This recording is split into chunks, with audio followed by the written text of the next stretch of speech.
Assalamualaikum warahmatullahi wabarakatuh. Baik, sekarang kita lihat keutamaannya ikhlas. Ini saya ambil ada kalimat menarik dari Imam Syafi'i. Kata beliau, halakan nasu kulluhum illal ulama. Wa halakal ulama'u kulluhum illal amili. Wahalakal amiluna kulluhum illal mukhlisin wal mukhlisun ala khadrin azim. Jadi kata Imam Syafi'i, semua manusia itu akan hancur kecuali dia berilmu. Jadi kalau kita hidup tanpa ilmu, hidup kita akan hancur. Tapi orang-orang berilmu juga tetap akan hancur kecuali mereka amilun, menjalankan ilmunya. Kan banyak orang pinter yang ilmunya tidak jalan.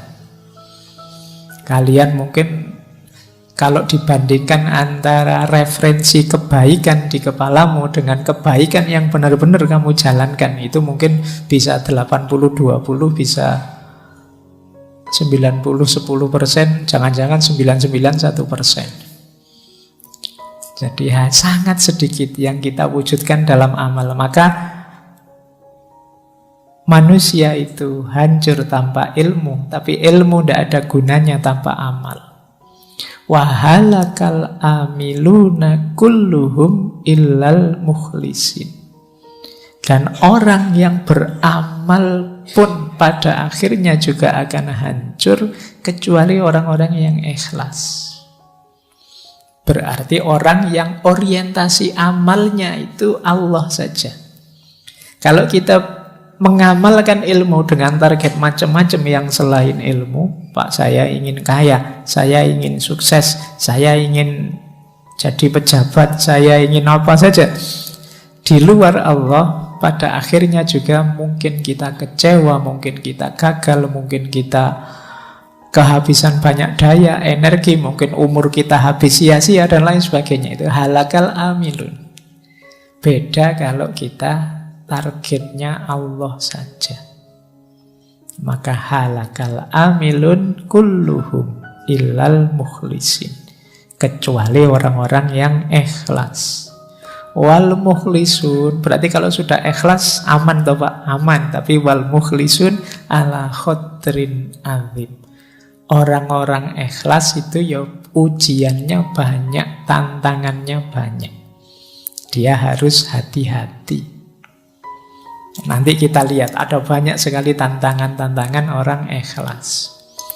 Ini kalimatnya Imam Syafi'i ini sering saya sampaikan dengan logik yang saya gambar itu, bahwa manusia itu berharga karena ada rohnya, nyawanya. Tapi nyawa manusia yang hidup ini berharga ketika ada ilmunya. Ilmu ini berharga ketika ada amalnya. Dan amal ini berharga ketika ada ikhlasnya. Jadi ini hakikat diri kita kalau semakin ke dalam. Jasad kita itu bernilai ketika ada ruhnya, ada nyawanya. Karena kalau tidak ada nyawanya, ini jasad ini kan cuma barang saja, benda saja. Nyawanya hilang, ya kita jadi jenazah. Sekian jam baunya sudah tidak enak. Tidak ada gunanya, tidak ada nilainya. Maka dia berharga ketika ada nyawanya. Nah, cuma manusia hidup bernyawa ini bernilai, berharga ketika ada ilmunya. Yang membedakan kita dengan semua makhluknya Allah yang lain itu ilmunya. Tapi ilmu ini juga berharga, bernilai ketika ada amalnya. Buat apa ilmu yang teoritis saja, dihafalkan saja, numpuk sebanyak itu di perpustakaan, gunanya apa? Tidak ada harganya kalau tidak ada amalnya. Bayangkan Indonesia ini memproduksi berapa banyak konsep, berapa banyak teori. Dari kalian saja yang mahasiswa, coba dihitung. Di kampus saya UIN itu setahun 4 kali wisuda. Setiap kali wisuda 500-an orang. Berarti 2000 satu tahun. 2000 itu semuanya bikin skripsi, tesis, disertasi. Bayangkan kalau setiap skripsi, setiap tesis tadi menyumbangkan sesuatu untuk hidup kita berbangsa, bernegara, beragama. Kontribusinya adalah kecil saja dari satu skripsi. Dari kampusku saja 2000 kontribusi setiap tahun. Ditambah kampusmu, ditambah kampus yang lain, berapa ribu kampus di Indonesia ini. Oh, itu kalau ada dimensi amalnya semua, Indonesia ini jaya sudah. Luar biasa. Cuma ya kan kalian tahu sendiri kan pada akhirnya skripsimu itu yang numpuk di perpustakaan. Isinya juga begitu-begitu. Nanti ditiru adik kelasmu. Ya. Ya sekarang ada Turnitin tidak bisa jiplak. Tapi kan ya kamu sudah pinter ganti kalimat.